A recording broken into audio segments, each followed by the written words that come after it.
नमस्कार मित्रों, जैसा कि आपको सर्वविदित है कि हम लोग संगठन पर्व मना रहे हैं, जन कल्याण पर्व मना रहे हैं और जिसका शुभारंभ कल माननीय प्रधानमंत्री जी ने दीनदयाल उपाध्याय धाम नगला चंद्रवान मथुरा से किया था। उसी क्रम को माननीय अध्यक्ष जी आज आपके साथ बातचीत करके इसको आगे बढ़ाएंगे और इसके बाद करनाल में माननीय अध्यक्ष जी की एक सभा है। उसके बाद कल सूरत में और फिर 28 को पंजिम में माननीय अध्यक्ष जी की सभा है।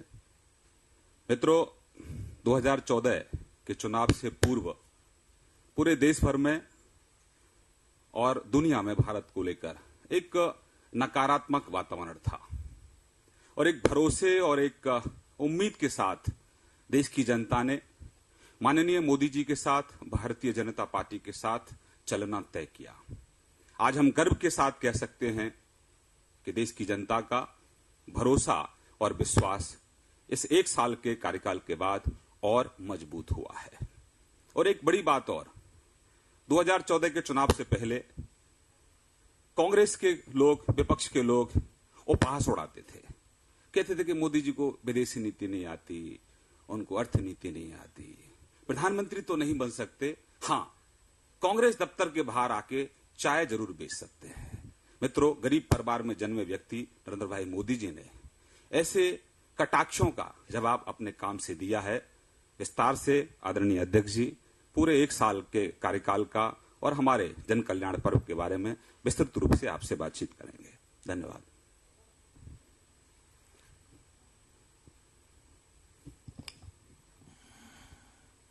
मित्रों, भारतीय जनता पार्टी की ये प्रेस वार्ता में आप सबका स्वागत है।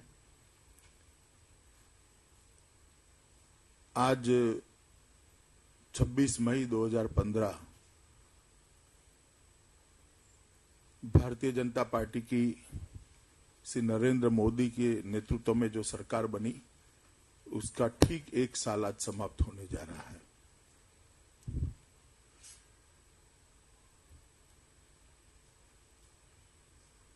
गत चुनाव कई मायने में नए रिकॉर्ड स्थापित करने वाला रहा। देश के लोकतंत्र के इतिहास के लिए और भारतीय जनता पार्टी के लिए भी। 30 साल के बाद इस महान देश में किसी एक पार्टी को बहुमत देने का फैसला 2014 के चुनाव में इस देश की जनता ने किया। एक निर्णायक मैंडेट किसी एक पार्टी को 30 साल के बाद मिला और आजादी के बाद पहली बार किसी गैर कांग्रेसी दल को पूर्ण बहुमत वाली सरकार बनाने का मौका इस देश की जनता ने दिया। ये दोनों चीजें देश के लोकतंत्र के इतिहास में बहुत महत्वपूर्ण हैं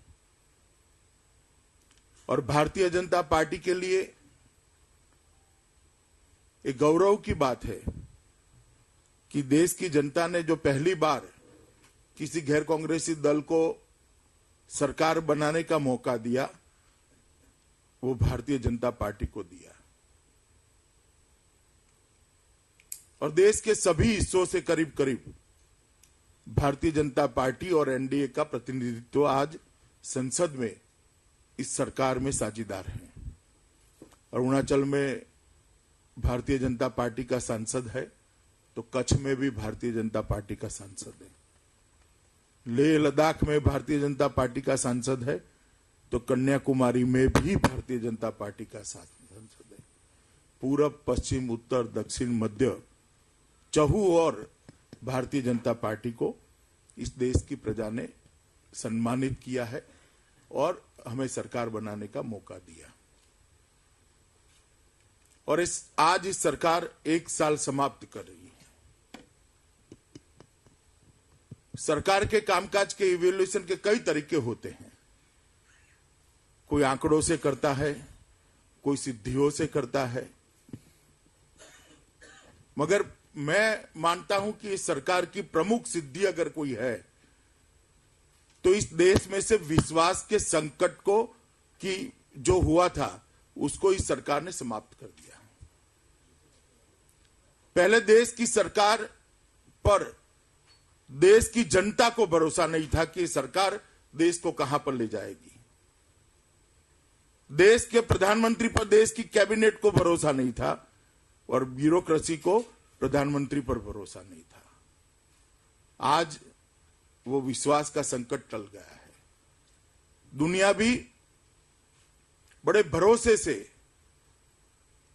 आनंद और आश्चर्य से भारत की प्रगति को देख रही है, उसको एक्नॉलेज कर रही है और हर क्षेत्र में इस सरकार ने नई नई पहल की है और परिणाम भी पाए हैं। ये सरकार विजिबल सरकार रही है। पहले सरकार को ढूंढना पड़ता था। कई दिनों तक आप लोग पुकार लगा रहे थे, भाई सरकार कहां है, तब जाकर एक आधा स्टेटमेंट कहीं कोई कोने से आता था। अब शायद मीडिया से भी आगे सरकार प्रोएक्टिव होकर जनता की दिक्कत के समय में जनता के साथ खड़ी दिखाई पड़ती है। जम्मू कश्मीर में बाढ़ आती है, रेल आती है, तो कुछ ही घंटों में मंत्री और प्रधानमंत्री वहां दिखाई पड़ते हैं। अपने पड़ोसी देश नेपाल में अगर भूकंप आता है तो तुरंत ही सरकार प्रोएक्टिव होकर नेपाल में दिखाई पड़ती है। तमिलनाडु में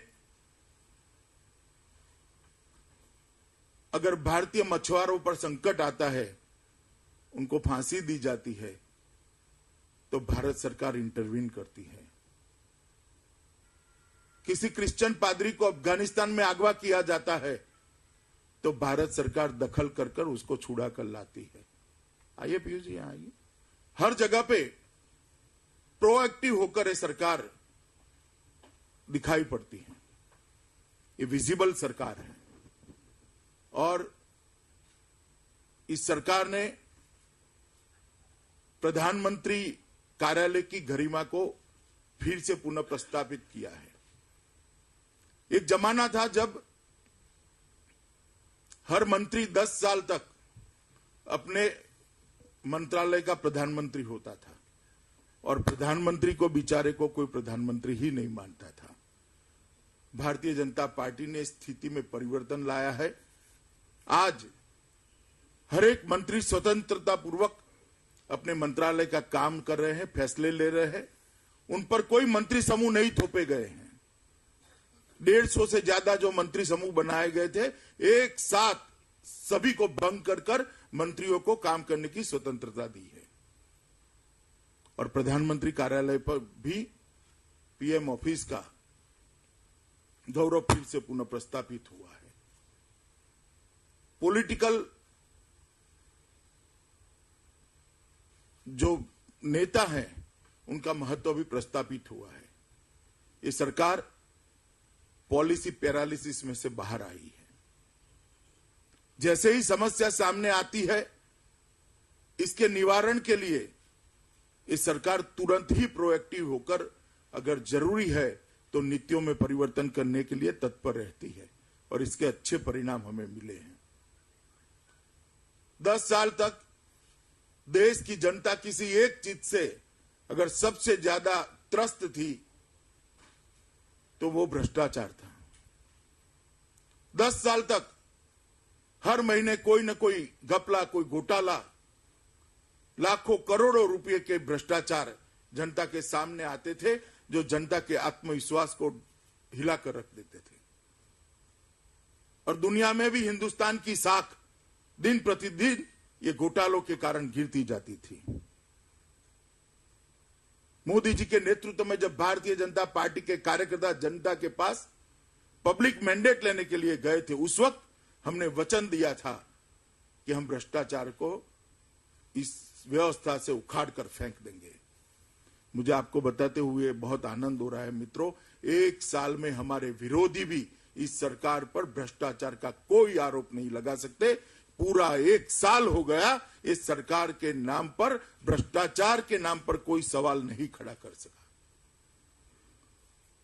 और मैं मानता हूं ये भारतीय जनता पार्टी की मोदी सरकार की बहुत बड़ी उपलब्धि है और यूपीए के द्वारा कुछ मंत्रियों के द्वारा जीरो लॉस की थ्योरी बार बार प्रस्तावित की जाती थी और घंटे तक आप लोग दिखाया करते थे, लंबी लंबी अंग्रेजी में बहस सुनाया करते थे कि कोयला में कोई नुकसान नहीं हुआ, स्पेक्ट्रम में कोई नुकसान नहीं हुआ। आज भारतीय जनता पार्टी की मोदी सरकार ने 229 खदानें जो कांग्रेस ने आवंटित की थी, जिसको सुप्रीम कोर्ट ने रद्द कर दिया, उसमें से सिर्फ 20 खदानों का पारदर्शी नीलामी कर 2 लाख करोड़ से ज्यादा भारत के खजाने में इजाफा किया है। वो ही बताता है कि कैग ने नुकसान को कुछ कम ही आंका था। 229 खदानों में 1,59,000 करोड़ का नुकसान का जो अंदाज था वो गलत था। सिर्फ 20 खदानों में 2 लाख करोड़ रुपया भारत सरकार की तिजोरी में आज वृद्धि हुई है। 1/3 क्षमता वाले स्पेक्ट्रम का नीलामी ये भारतीय जनता पार्टी की मोदी सरकार ने की और 1,09,000 करोड़ रुपया देश की तिजोरी में जमा हुआ है। मैं मानता हूं मित्रों, आज जवाब उन्हें न देना चाहिए जो जीरो लॉस की थियरी लेकर इस देश की जनता के सामने उपस्थित होते थे, जो चोरी पर सीना चोरी करते थे, जो कहते थे कोई नुकसान नहीं हुआ था।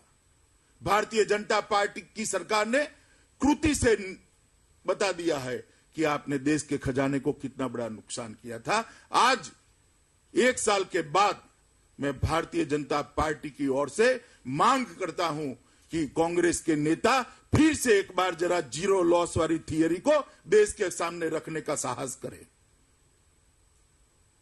सत्य को तोड़ मरोड़ कर रखने की भी सीमाएं होती हैं, जनता को गुमराह करने की सीमाएं होती है।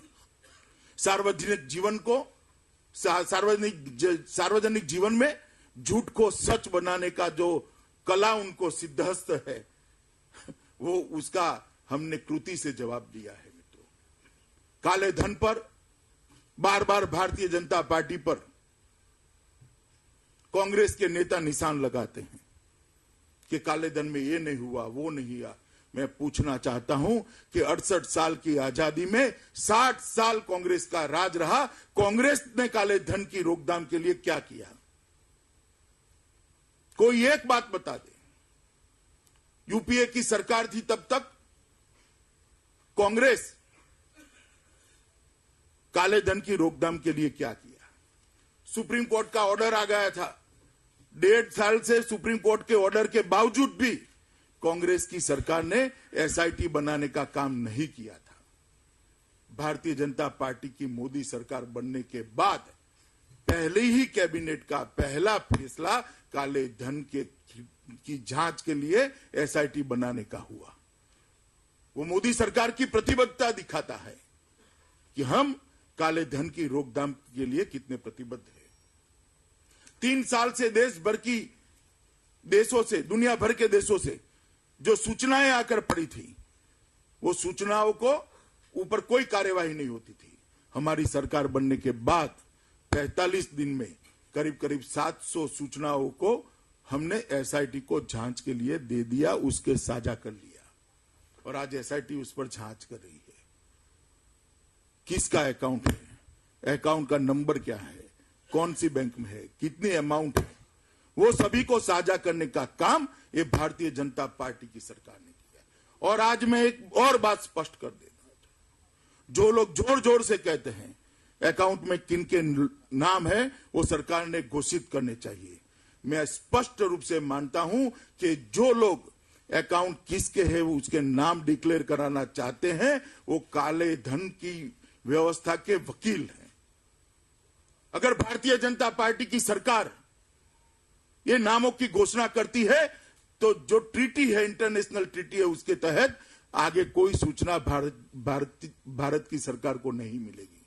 क्या आप चाहते हैं कि आगे कोई सूचना न मिले?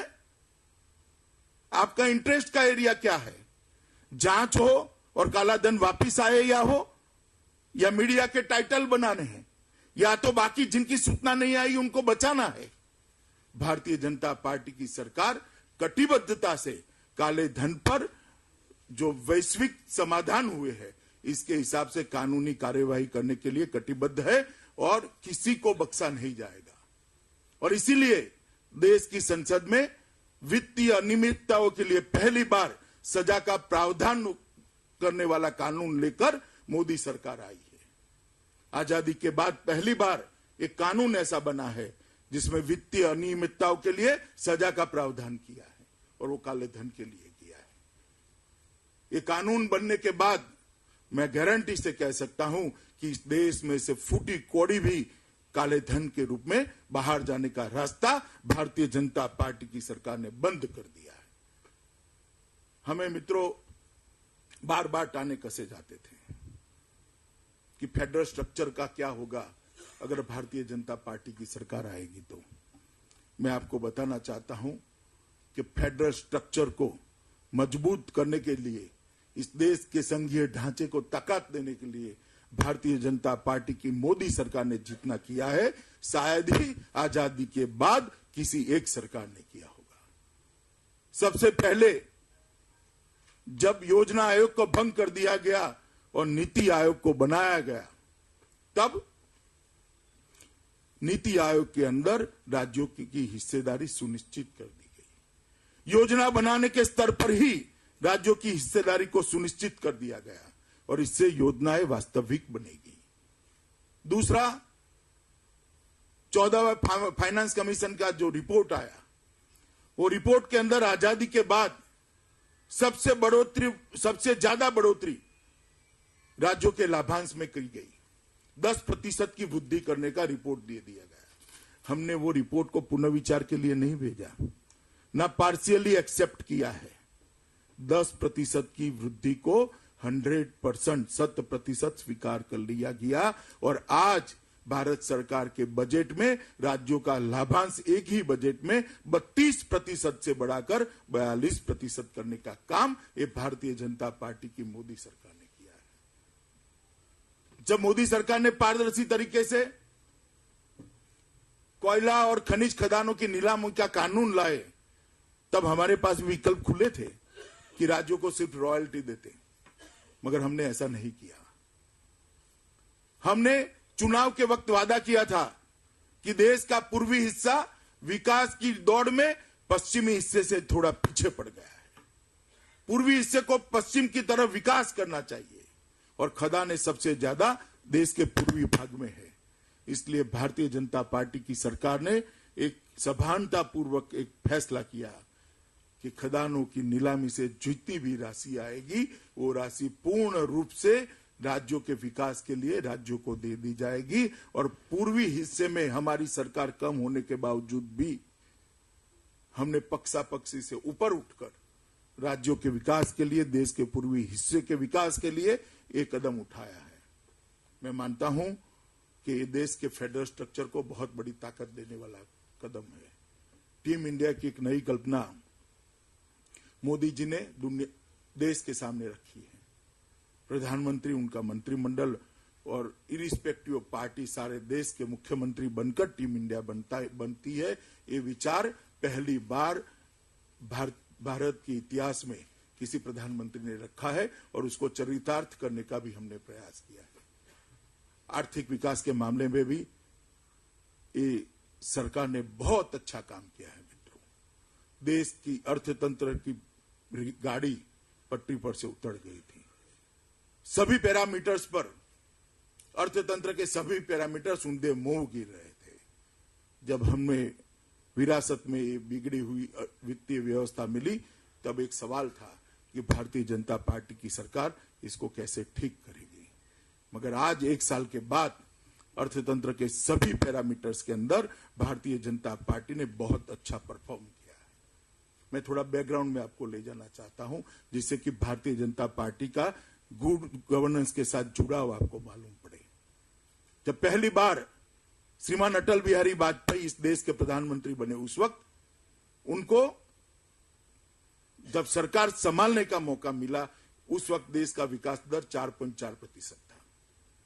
6 साल अटल जी ने काम किया अटल जी ने जब सरकार छोड़ी और यूपीए के हाथ में सरकार का सूत्र दिए, तब देश का विकास दर हमने 8.4% कर यूपीए को दिया था। यूपीए ने 10 साल शासन किया और फिर से 4.4% कर भारतीय जनता पार्टी को वापस दिया, और भारतीय जनता पार्टी ने एक साल में उसको 5.7% पर पहुंचाने का काम किया है।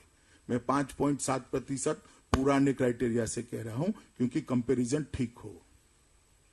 सभी आंकड़े मेरे पुराने क्राइटेरिया के हिसाब से।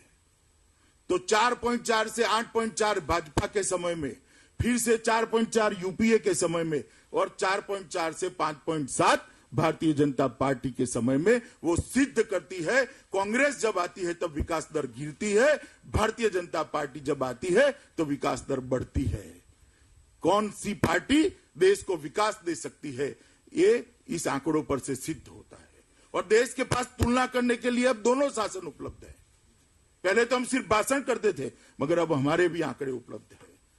मित्रों, बजट घाटे को नियंत्रित किया गया है, व्यापार घाटे को नियंत्रित कर दिया गया है। एफडीआई में इन्वेस्टमेंट 44% बढ़ा है, फॉरेक्स 15 साल के सबसे ऊपर है। महंगाई को नियंत्रित कर दिया गया है। थोक महंगाई जो 6% से 7% के बीच में 10 साल तक झोले खाती रही, उसको -2.66 पर पहुंचाने का काम ये भारतीय जनता पार्टी की सरकार ने किया है। और खुदरा महंगाई जो 8.7% तक पहुंच गई थी, उसको 5.6% पर पहुंचाने का काम ये भारतीय जनता पार्टी की मोदी सरकार ने किया है। अर्थतंत्र के सभी पैरामीटर्स के अंदर भारतीय जनता पार्टी की सरकार ने बहुत अच्छा परफॉर्म किया है। हमने कहा था, मोदी जी ने जब नेता चुने गए एनडीए के, तब कहा था ये सरकार गरीबों के लिए काम करेगी। हमारी प्राथमिकता देश के गरीब को विकास की दौड़ में आगे की लाइन में ले जाने की रहेगी। और एक साल में भारतीय जनता पार्टी की सरकार ने गरीबी को एड्रेस करने के लिए बहुत काम किया है। 68 साल की आजादी के बाद भी देश के 60 करोड़ लोग ऐसे थे जिनके पास पूरे परिवार में एक भी बैंक अकाउंट नहीं था। अर्थतंत्र के साथ उसका जुड़ाव ही नहीं था। भारतीय जनता पार्टी की सरकार ने, जब प्रधानमंत्री नरेंद्र मोदी ने लाल किले की प्राचीर से जन धन योजना की घोषणा की, और आज देश के 15 करोड़ फैमिली के अंदर बैंक अकाउंट पहुंचाने का काम समाप्त कर दिया गया है। ये बैंक अकाउंट से वो सभी 15 करोड़ फैमिली का अर्थतंत्र के साथ जुड़ाव, एक कनेक्ट हुआ है, और अर्थतंत्र का फायदा अब उनके पास पहुंचने की शुरुआत होगी। और इस बजट के अंदर देश के सभी नागरिकों के लिए, चाहे मध्यम वर्ग के है, लोअर मिडिल क्लास के है या गरीब है, सबके लिए 12 रुपये के अंदर 2 लाख रुपए का एक्सीडेंट बीमा, महीने के 1 रुपये के प्रीमियम से, और दिन के 1 रुपये के प्रीमियम से 330 रुपये के प्रीमियम से 2 लाख रुपए का लाइफ इंश्योरेंस देने का काम भारतीय जनता पार्टी की सरकार ने किया है। अटल पेंशन योजना के माध्यम से सिर्फ सरकारी कर्मचारी जो पेंशन को प्राप्त करते थे, उसकी जगह गरीब, व्यापारी, किसान और रिटायर्ड मजदूर भी इस पेंशन योजना का लाभ ले सकता है। मित्रों, कई सारी ऐसी योजनाएं गरीबी उन्मूलन के लिए ले आई। बेरोजगारी गरीबी की जन्यता है। अगर बेरोजगारी हट जाती है तो गरीबी अपने आप हट जाएगी। मुद्रा बैंक की योजना लाकर इस देश के करोड़ों गरीब स्वरोजगारी करने वाले लोगों को सहायता करने की भारतीय जनता पार्टी ने की सरकार ने एक नई पहल करी है। 10,000 से 10 लाख रुपए तक की ऋण सरल शर्तों के साथ देने का हमने शुरुआत किया है। जब बैंकों को राष्ट्रीयकृत किया गया, तब इंदिरा जी ने कहा था कि बैंक के दरवाजे हमने गरीबों के लिए खोल दिए हैं, मगर वास्तविकता ये थी कि बैंक में गरीबों को कोई एंट्री ही नहीं थी। ना उनका बैंक अकाउंट खुला था, ना ऋण मिलता था। हमने बैंक अकाउंट भी खुला है और ऋण देने की भी व्यवस्था की है। एक छोटे छोटे उद्यमियों को 10,000 से 10 लाख तक लोन देने की व्यवस्था ये भारतीय जनता पार्टी की सरकार ने की है। मैं मानता हूं इससे कृषि पर की निर्भरता भी कम होगी और कृषि पर से कुछ लोग अगर स्वरोजगारी में आते हैं तो कृषि भी फायदे का व्यापार बनती है, क्योंकि कृषि में फायदा नहीं है ऐसा नहीं है, मगर उसकी कैपेसिटी से ज्यादा लोग आज कृषि पर निर्भर है, इसी के कारण कृषि का नुकसान होता है। अगर कुछ लोगों को स्वरोजगार के माध्यम से अन्यत्र शिफ्ट कर दिया जाता है तो कृषि भी फायदे का व्यापार आज भी है। मित्रों, मेक इन इंडिया और स्किल डेवलपमेंट के माध्यम से हमने बेरोजगारी की समस्या को हल करने की दिशा में एक बहुत बड़ा कदम उठाया है। मेक इन इंडिया की पहल को दुनिया में सबसे बहुत अच्छा प्रतिसाद मिल रहा है। उत्पादन भी बढ़ने वाला है, उससे एक्सपोर्ट भी बढ़ेगा, रोजगारी भी बढ़ेगी और सरकार की रेवेन्यू भी बढ़ेगी। ये मेक इन इंडिया योजना के कारण चहुओर से अर्थतंत्र में विकास आने वाले दिनों में होने वाला है। इंफ्रास्ट्रक्चर के मामले में भी भारतीय जनता पार्टी की सरकार ने बहुत अच्छा किया है। यूपीए के 10 साल के अंदर राज्यों की रोड बनाने की गति को मिलाकर पूरे देश की पर दिन रोड बनाने की गति 5 किलोमीटर की थी। भारतीय जनता पार्टी की सरकार ने सिर्फ केंद्र सरकार आज दिन के 10 किलोमीटर रोड बना रही है। इस पर से आप मानिए, समझिए कि कितनी गति हमने बढ़ाई है। बिजली के मामले में बिजली के उत्पादन में 8.6% की वृद्धि हुई है। मैं मानता हूं आजादी के बाद सबसे ज्यादा बिजली उत्पादन में वृद्धि करने वाला कोई अगर साल रहा है तो मई का साल रहा है। बिजली की इंस्टॉल कैपेसिटी उत्पादन की उसमें भी 22,000 मेगावाट जोड़े गए हैं। और ट्रांसमिशन अगर नहीं होता है तो बिजली उत्पादन करके क्या करेंगे, उसमें भी 22,500 सर्कल किलोमीटर की वृद्धि हुई है। और हम चाहते हैं कि 2019 तक देश के हर गांव के अंदर 24 घंटा अनइंटरप्ट बिजली पहुंच जाए, जिससे रोजगारी भी बढ़े, स्वास्थ्य सेवाएं भी सुधरे, शिक्षा की व्यवस्था भी सुधरे और लोगों का जीवन धोरण ऊपर आ जाए। और इसके लिए दीनदयाल ग्राम ज्योति योजना के अंदर 45,000 करोड़ रुपया इस सरकार ने बजट के अंदर प्रोविजन किया है। राजस्थान ने एमओयू कर दिया है, कई राज्यों के साथ भारत सरकार की चर्चा चल रही है। धीरे कर जैसे ही राज्य अपनी क्षमता बढ़ाएंगे केंद्र सरकार के सहयोग से, वो दिन दूर नहीं है कि कश्मीर से कन्याकुमारी तक और असम से गुजरात तक पूरे देश में हर गांव में 24 घंटा बिजली पहुंचाने का हम काम कर देंगे। पहल के तहत इस देश के सभी गैस धारकों को जो सब्सिडी मिलती थी वो सीधी इनके अकाउंट में देने की व्यवस्था भारतीय जनता पार्टी की सरकार ने की है। और प्रधानमंत्री ने एक मॉरल अपील की थी, गिव इट अप। मैं आज आप सबके माध्यम से वो अपील को दोहराने चाहता हूं कि देश भर के संपन्न नागरिक जिन पर ईश्वर की कृपा है वो सब्सिडी वाले गैस छोड़े। सरकार गारंटी देती है कि आप जो गैस छोड़ेंगे वो सरकारी खजाने में उसकी सब्सिडी जमा नहीं होगी। कोई गरीब के घर में धुआं खाकर रसोई बनाने वाली महिला के आंसू पोंछने में वो सब्सिडी जाएगी। एक और कनेक्शन गरीब के लिए दे दिया जाएगा।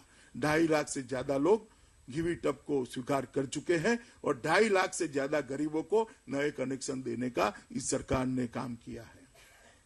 और लाल बहादुर शास्त्री के बाद पहली बार प्रधानमंत्री की अपील को, मॉरल अपील को, चाहे वो गिव इट अप हो, चाहे स्वच्छता अभियान हो, चाहे नमामि गंगे हो, चाहे बेटी बचाओ बेटी पढ़ाओ हो, चाहे सर पर मैला ढोने वाले शौचालयों को समाप्त करना हो, जनता अच्छा प्रतिसाद दे रही है।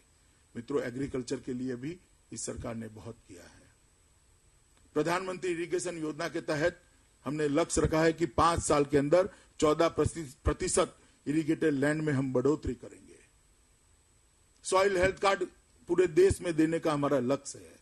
सॉइल हेल्थ कार्ड के माध्यम से पूरे देश भर के किसान को हम उसके खेत में कौन सा खाद चाहिए, कितना खाद चाहिए, कितना पानी चाहिए और कौन से क्रॉप से सबसे ज्यादा पैदावार वो ले सकता है, उसका वैज्ञानिक गाइडेंस हम देना चाहते हैं। मैं मानता हूं कि सॉइल हेल्थ कार्ड इस देश के कृषि विकास दर को एक बहुत बड़ा जंप देने में सफल होगा। ये प्रयोग सफलतापूर्वक मध्य प्रदेश और गुजरात ने किए हैं और हम इसको अब देश भर में करना चाहते हैं। आज अंग्रेजों के जमाने से आज तक जब कुदरती आपदा आती थी तो जगत का तात कहलाने वाला एक किसान असहाय बनकर खेत में खड़ा रहता था। ऊपर उसके लिए भगवान होता था, नीचे धरती मां होती थी, बीच में कोई व्यवस्था नहीं होती थी। भारतीय जनता पार्टी की सरकार ने कुदरती आपदा के समय किसान को सहायता देने के जो मानांक थे वो मानांक को बदला है, किसान हितैषी मानांक बनाए हैं। पहले 50% नुकसान हो तो सहायता मिलती थी, उसको कम कर हमने 33% पर लेकर आए हैं। इससे मेरा अंदाज है कि इस साल की आपदा में 42% किसानों को ज्यादा सहायता मिलेगी। सहायता की राशि को भी हमने 50% एक ही साल में बढ़ाने का काम किया है और जो सहायता 1 हेक्टेयर तक मैक्सिमम मिलती थी उसको बढ़ाकर 2 हेक्टेयर का किया है। और बारिश और ओले के कारण चमक खो बैठे गेहूं और चावल और धान जो सरकार नहीं खरीदती थी उसको मिनिमम सपोर्ट प्राइस से ही खरीदने के लिए इस सरकार ने शुरुआत कर किसानों के साथ खड़ा रहने का एक स्तुत्य प्रयास किया है और मैं मानता हूं कि देश भर के किसान इससे हर्षित है। यूपीए की सरकार WTO के अंदर किसानों के हित को गिरोह रखकर आई थी। वहां एक समझौते पर सैद्धांतिक स्वीकृति दी थी कि भारत किसान को मिनिमम सपोर्ट प्राइस नहीं दे सकता। जब समझौते को अमली जामा पहनाने का समय आया तब देश के किसान के सौभाग्य से इस देश में सरकार बदल चुकी थी और भारतीय जनता पार्टी की मोदी सरकार थी।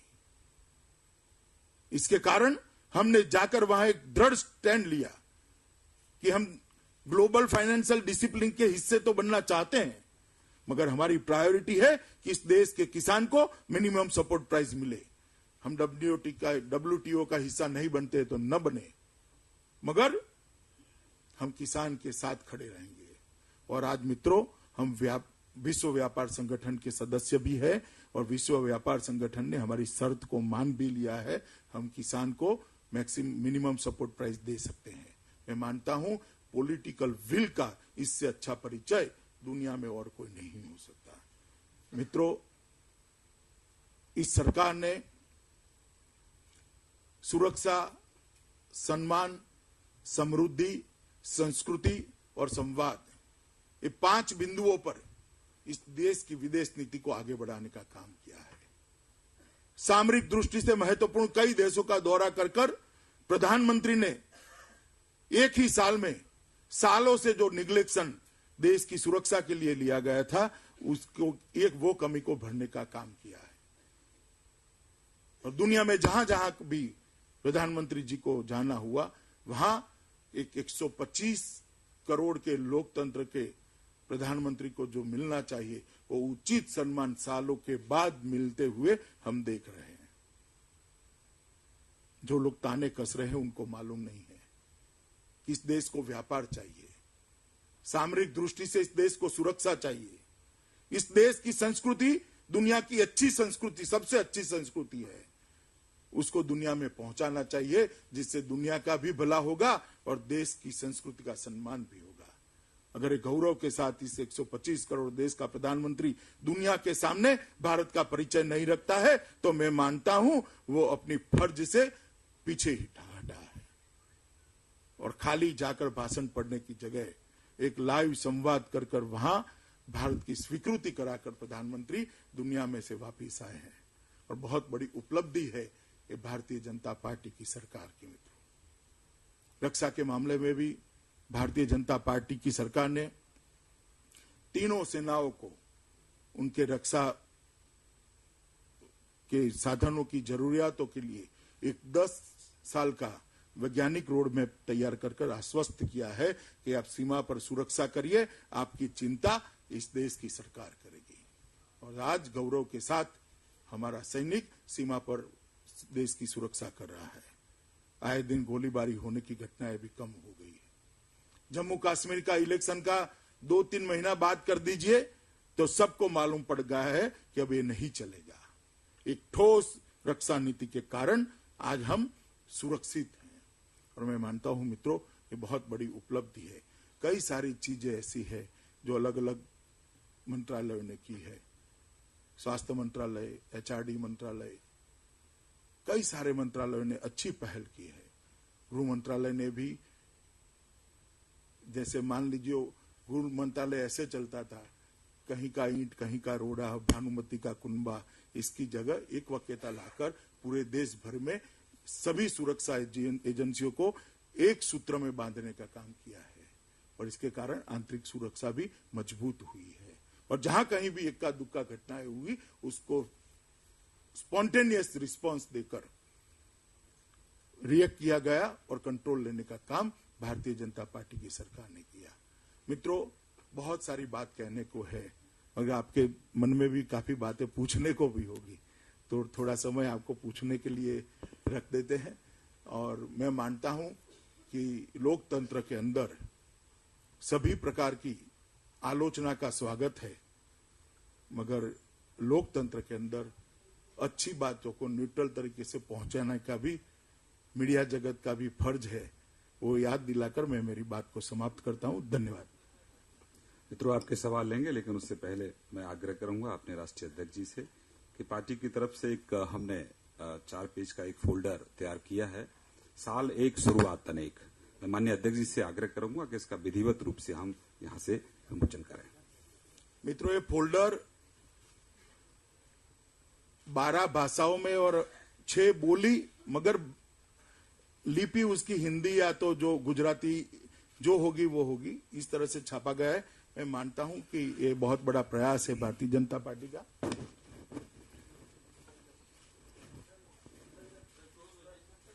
नजदीक आ जाओ।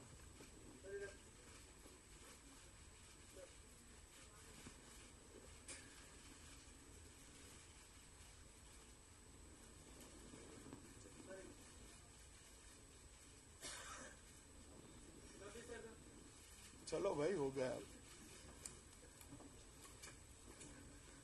एक थोड़ा, मैं वैसे तो आप लोगों को मालूम है कि आज से लेकर 1 तारीख तक हमने एक संपर्क अभियान शुरू किया है। हम 1 साल की सरकार की उपलब्धियों को लेकर लोगों के बीच में जाएंगे। जो डिजाइन बनी है उसके तहत करीब करीब छोटी मोटी देश भर में 4,413 सभाएं आयोजित की गई है। भारत सरकार के प्रचार प्रसार विभाग की ओर से, इंफॉर्मेशन ब्यूरो की ओर से प्रदर्शनी भी लगाई गई है और कुछ वैन भी डार्क एरिया वाले देश के हिस्सों में घूमेंगे और 250 बड़ी सभाएं और कुल 4,413 सभाओं का आयोजित किया गया है। भारतीय जनता पार्टी के कार्यकर्ता ये साहित्य और भारतीय जनता पार्टी का परिचय लेकर करीब करीब 8 करोड़ घर में 3 महीने में जाने का हमारा प्रयास रहेगा।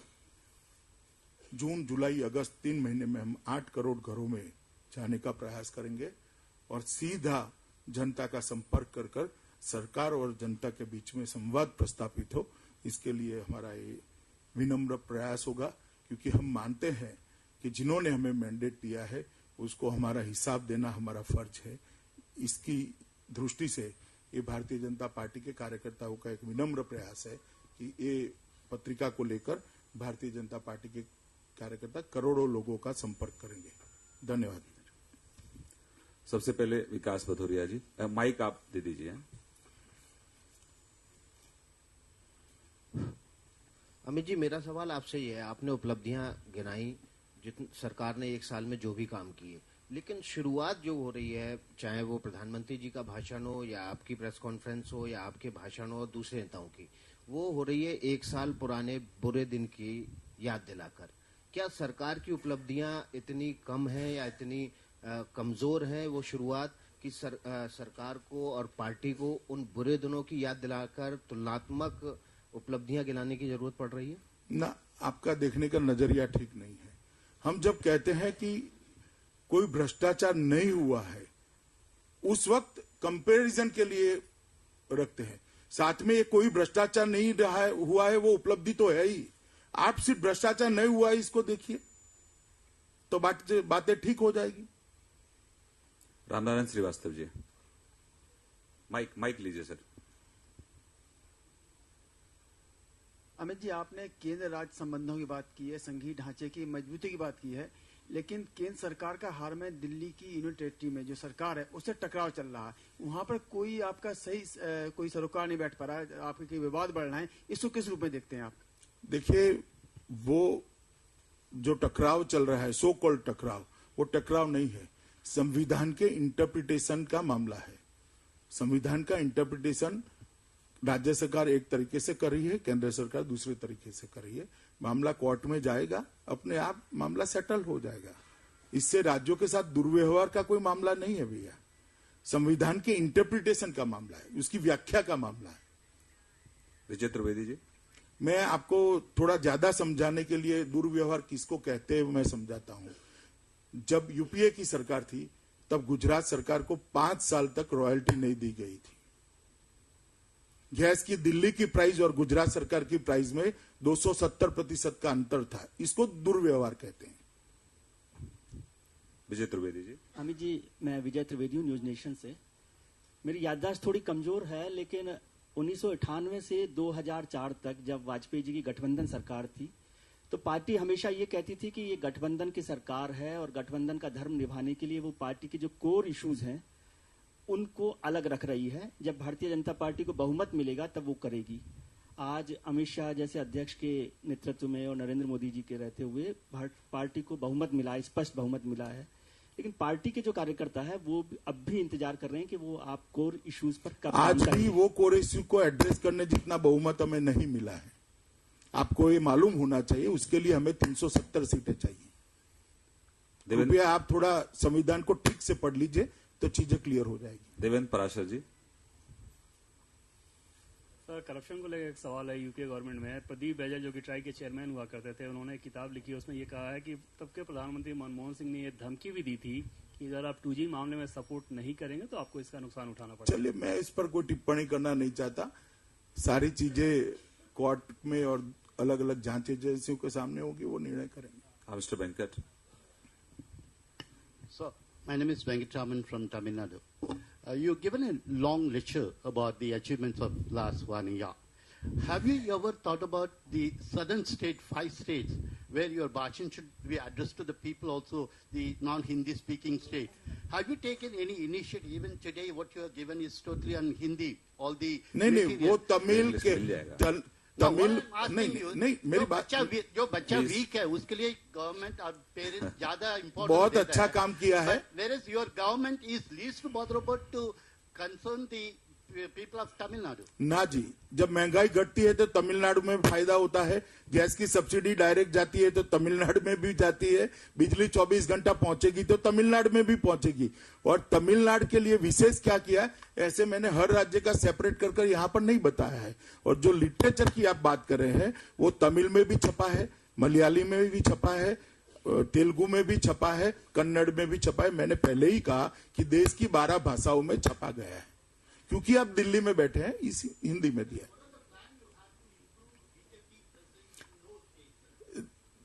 दक्षिण के 4 राज्यों में हमने बहुत सटीक तरीके से सदस्यता को प्लान किया था और लगभग दक्षिण के 4 राज्यों में 3200 कार्यकर्ता फुल टाइमर निकले थे और 3 गुना से 12 गुना सदस्यता दक्षिण के 5 राज्यों में बढ़ी है।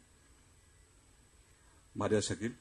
सर, आपने अचीवमेंट्स और इनिशिएटिव्स के बारे में बताया इस 1 साल में। अगले 4 साल का रास्ता किस तरह से आप देख रहे हैं? What are the challenges you have identified? वो मोदी जी बताएंगे आपको। अनामिका और फिर अशोक सिंघल जी।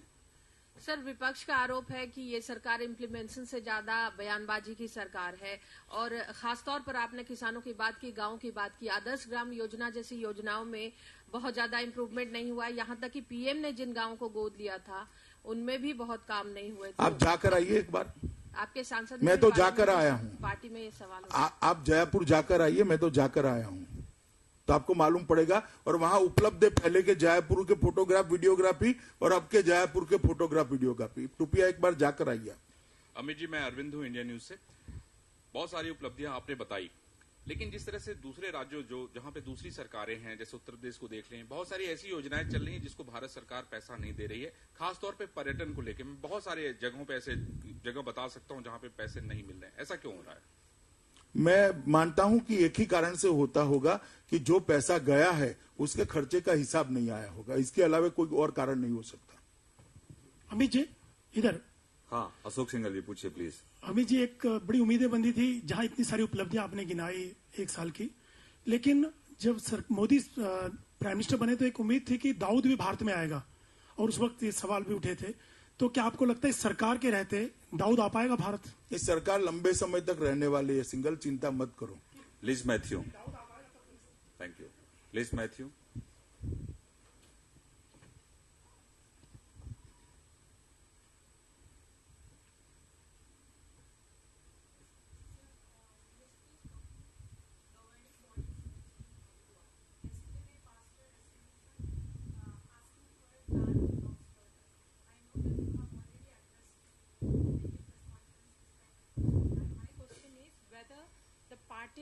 As a party and the party leadership will try, whether you will try to rope in the organizations like PHP and SJM and BMS which are on the street raising certain demands. हमारे सहयोगी संगठनों का रिश्ता हम पर छोड़ दीजिए।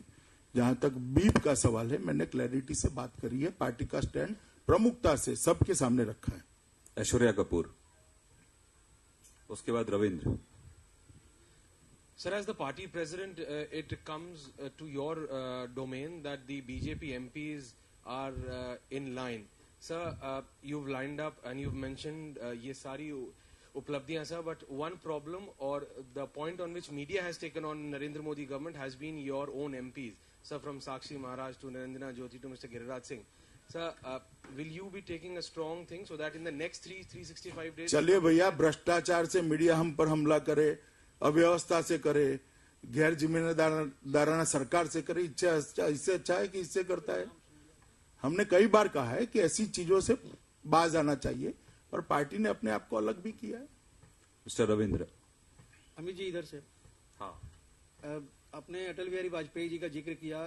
24 पार्टियों की सरकार थी, गठबंधन की सरकार थी, और उसमें जो भी विवादास्पद मुद्दे हुआ करते थे तो उस पर एनडीए की बैठक हुआ करती थी। आपके अचीवमेंट एक साल के है, आपने बताया, उस पर हमें नहीं सवाल करना है। आज भी सभी पार्टी सवाल एक ही सवाल समझ गया, सुनिए ना। अधिग्रहण बिल को लेकर आपके ही जो एलाइज हैं काफी नाराज हैं, भले ही बोल नहीं पाते हैं आपके पास आकर, लेकिन मीडिया में बोलते हैं। क्या एनडीए की बैठक एक साल में नहीं बुलानी चाहिए थी या आगे बुलाई जाएगी? सभी पार्टियों से एक एक कर चर्चा हो रही है। चर्चा का तरीका अलग अलग होता है, चर्चा नहीं होती ऐसा नहीं है, मैं स्वयं ही करता हूं। राजस्थान पत्रिका। Ajit Pratap Singh, live India. अमित जी, आपके विरोधी आपके ऊपर आरोप लगाते हैं कि ये सूट-बूट की सरकार है, खास करके अगर... अरे यार, बहुत पुराना हो चुका। सवाल सुन लीजिए, चाहे वो किसानों का संदर्भ हो, चाहे वो जमीन अधिग्रहण हो, लेकिन जॉब्स क्रिएशन का अगर मामला करें, नौकरियों में जिस तरह का वादा किया गया था कि सरकार इतनी पैदा करेगी नौकरी, क्या आपको लगता है कि वो नौकरियां पैदा हुई हैं, और नहीं हुई तो कब तक होगी? तुरंत होना शुरू हो जाएगी। इस साल में, एक साल में नौकरी पैदा हो, आपने पैदा हो कहा है इसलिए मैं कहता हूं, इसलिए काफी कुछ कर लिया है, तुरंत परिणाम मिलेंगे। सर ये मैं विनीत हूँ ईटीवी से। सर, आपने सरकार की उपलब्धियों की बात की, नरेंद्र मोदी की उपलब्धियों की बात की। अगर मंत्रियों की उपलब्धियों की बात करें तो सर आप मंत्रियों में कितना मार्क्स देते हैं, कितना मतलब किसे टॉप मानते हैं नरेंद्र मोदी के अलावा? चलिए, आप लोग दे ही रहे मार्क, अब मुझसे क्यों दिलवा रहे हैं? मगर सब मंत्रालयों ने अच्छा काम किया है, और उसका क्यूमुलेटिव इफेक्ट ही है जो एक अच्छा गुलदस्ता बनकर लोगों के सामने आया है। सुजीत। अमित जी नमस्कार, मैं सुजीत मिलेनियम पोस्ट से। माइक ले लीजिए भैया। मेरा सवाल बीफ से ही जुड़ा हुआ है कि मोदी जी का गोवंश मिशन और आपका फिर नॉर्थ ईस्ट के दौरे पे जाना, हर गांव-गांव घूमना, लेकिन वहां पे बीफ का कंजम्पशन बहुत ज्यादा है और क्रिश्चियन माइनॉरिटीज भी बहुत ज्यादा है वहां पे। तो ये जो चैलेंज है, इसको कैसे आप डील करें? नहीं, इसमें चैलेंज क्या है? वहां पे कुछ रिएक्शंस आए हैं कि सरकार तो की होता है, कई चीजों पर रिएक्शन आता है, इसमें क्या है? तो तो इसमें आप किस तरह से मगर वहां तो गाय ही नहीं है भैया, पूरे नॉर्थ ईस्ट में। नहीं, कंजम्पशन ज्यादा है। मैं ढूंढता रहेगा, कहीं पर गाय नहीं दिखा। सवाल हो गया ना आपका, धन्यवाद। हाँ, आप पूछिए, उसके बाद स्मिता को दे देना। हाँ जा। Mr. Modi himself told in Tirupati that they will give special status. Why now we are going back? Back नहीं गए हैं। अभी मैं चंद्रा बाबू जी से अभी मिला था, कुछ चर्चाएं हुई है और बहुत कम समय में उस पर कोई फैसला लिया जाएगा। सर, मोदी सरकार की कौन सी ऐसी योजना है जो आपको सबसे ज्यादा पसंद आई? सर, कोई एक अगर पूछा जाए तो। ऐसा नहीं होता भैया, सब योजनाएं अच्छी होती है और सब योजना अपने अपने तरीके से अच्छा काम कर रही है। स्मिता मिश्रा। अमित भाई, मेरा सवाल चुनाव को लेकर है। इस साल कुछ महीनों के बाद बिहार में विधानसभा के चुनाव होने हैं और कहा जा रहा है कि बीजेपी के लिए ये बहुत कठिन चुनाव होगा, क्योंकि इसमें सीधे नरेंद्र मोदी की सरकार पर लोगों का क्या रिस्पांस है वो देखने को मिलेगा और कास्ट इक्वेशंस के लिहाज से भी कठिन, एक जटिल स्थितियां हैं बिहार में। ये भी लिखा जा रहा है कि अमित शाह के लिए ये चुनाव लिटमस टेस्ट हो सकता है। मेरे लिए तो हर चुनाव टेस्ट है, मेरे लिए हर चुनाव टेस्ट है। बिहार क्यों, मगर इस चुनाव को, बिहार के चुनाव को भारतीय जनता पार्टी सीरियसली और बहुत प्रमुखता से ले रही है और मुझे भरोसा है कि भारतीय जनता पार्टी के नेतृत्व में पूर्ण बहुमत के साथ बिहार में सरकार बनने जा रही है। अखिलेश जी और उसके बाद कुमार।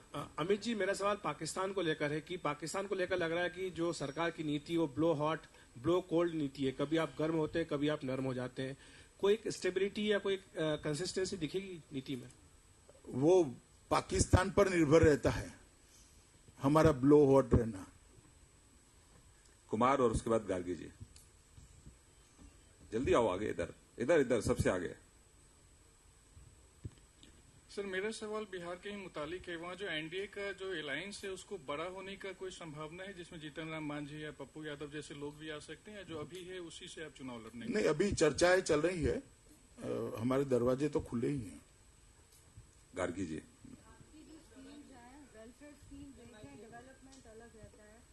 और बिजली पानी की जो समस्या है वो जस की तस बनी हुई है पहले साल में, जैसे कि कहा जा रहा था before you started your campaign for talking about. नहीं, बिजली में तो काफी सुधार हुआ, सुनिए ना, मगर बिजली में तो काफी सुधार हुआ है। नहीं, जमीन पे उतरने की ही मैं बात कर रहा हूं। कल हमने दीनदयाल धाम में भी देखा कि लोग 5-5 रुपए दे के एक मटके का पानी खरीद रहे हैं। तो ये चीजें आप क्या कहेंगे, कितने दिनों में आप इस चीजों को सुलझाएंगे या जस की तस बनी रहेंगी? जहां तक मथुरा का सवाल है, यूपी में भाजपा की सरकार बनने के बाद तुरंत ही सुलझा लेंगे उसको। पानी भाजपा के, उसके लिए हर जगह लोग वेट करेंगे। आपको मालूम होना चाहिए कि पानी देना राज्य सरकार का काम होता है। विक्रांत जी, उसके बाद। हाँ अमित जी, आपने काले धन के मामले में कहा सरकार की कोशिशों के बारे में बताया, लेकिन सीनियर एडवोकेट राम जेठमलानी संसद के भीतर भी और संसद के बाहर भी कहते हैं कि सरकार इस दिशा में गंभीर नहीं है। क्या इस तरीके के आरोपों से सरकार की कोशिशों के परसेप्शन पर असर पड़ता है? वो उनका एक अभिप्राय है। Sir, this is Malleshwar Rao from Andhra Jyoti, sir. Sir, people of Andhra Pradesh still feeling that they have cheated by Congress party and they have not elected any Congress candidate till now. You have given so many promises to them. How you are going to fulfill and what is the message you want to give to the people? कुछ दिन पहले ही वेंकैया नायडू जी, चंद्रा बाबू जी और मैं मिले थे। हम इसको short में ही, कुछ कम समय में ही एड्रेस करेंगे। सर, इस समय सबसे ज्यादा परेशानी लघु उद्योग और मध्यम उद्योग के लिए है। काफी इस समय हालत खराब है। कुछ नया कर रहे हैं उद्योगों के लिए, जिसमें छोटे व्यापारियों के लिए? स्वाभाविक रूप से जब ये मेक इन इंडिया की योजना थोड़ी आगे बढ़ेगी तो एंसिलरी इंडस्ट्रीज को भी काफी फायदा होगा। आप सवाल पूछा। देश में सबसे बड़ा तबका है किसान। क्या सरकार के पहले साल में शुरुआत में भूमि अधिग्रहण बिल लाना, जिसकी वजह से बड़ी आलोचना हो रही सरकार की, सर्वे भी यही बता रहे, क्या गलत कदम था या भूल थी सरकार की? अब 4 महीने पहले की बात लेकर घूमते हैं आप भैया। अब किसान पूरा समझ चुका है, हमारी बात किसान तक पहुंच चुकी है। इस भूमि अधिग्रहण बिल से किसान का 0.0001% भी नुकसान नहीं है। किसान समझ चुका है, आप समझ जाइए। अमित भाई, राष्ट्रपति प्रणब मुखर्जी ने स्वीडन के अखबार को इंटरव्यू दिया और कहा है कि जो बोफोर्स घोटाले की बात है अभी तक भारत की किसी भी अदालत में प्रूफ नहीं हुआ है और ये मीडिया ट्रायल ज्यादा है, न कि घोटाला सिर्फ मीडिया ट्रायल है। मीडिया में इस बात की जानकारी चलती है लेकिन कहीं से भी ये प्रूफ नहीं हुआ है कि बोफोर्स में घोटाला हुआ है। और रक्षा मंत्री जब मैं था तो सभी जनरल ने कहा कि बोफोर्स तोप सबसे अच्छा तोप है और अभी भी उसका इस्तेमाल हो रहा है। क्या कहेंगे आप? मैं राष्ट्रपति जी के बयान पर कोई टिप्पणी करना नहीं चाहता। मैडम। अमित जी, मैं नाज असगर हूँ यूएनआई से। Recently, one of your general secretaries said that your alliance in Kashmir is just not a national alliance. It's just for the sake of governance. So, are you feeling difficulties? नहीं, national alliance कैसे हो सकता है? National alliance. He said it is not a national alliance. नहीं, What are the difficulties you are feeling? कोई difficulty नहीं है। देखिए, जनता ने एक वहां पर मैंडेट दिया था जिसके कारण दो विपरीत विचारधारा वाली पार्टियों ने साथ में बैठना पड़ा है। हमने कॉमन मिनिमम प्रोग्राम बनाया, इसके आधार पर हम आगे बढ़ रहे हैं और उसमें कोई डिफिकल्टी नहीं। अमित जी, मैं अमलेंदु हूं, नेशनल दुनिया अखबार से। ये एसआईटी काले धन की जांच के लिए तो एसआईटी का गठन आपने 2-3 दिनों के अंदर में कर दिया था, सरकार गठन होने के बाद। देश की 3 एजेंसियां ऐसी है जो भ्रष्टाचार या अन्य चीजों की जांच करती है और वो तीनों पद खाली है, चीफ जो है खाली है। आखिर भ्रष्टाचार मुक्त सरकार एक साल में आप कैसे? कौन सी एजेंसियां? CIC, CBC।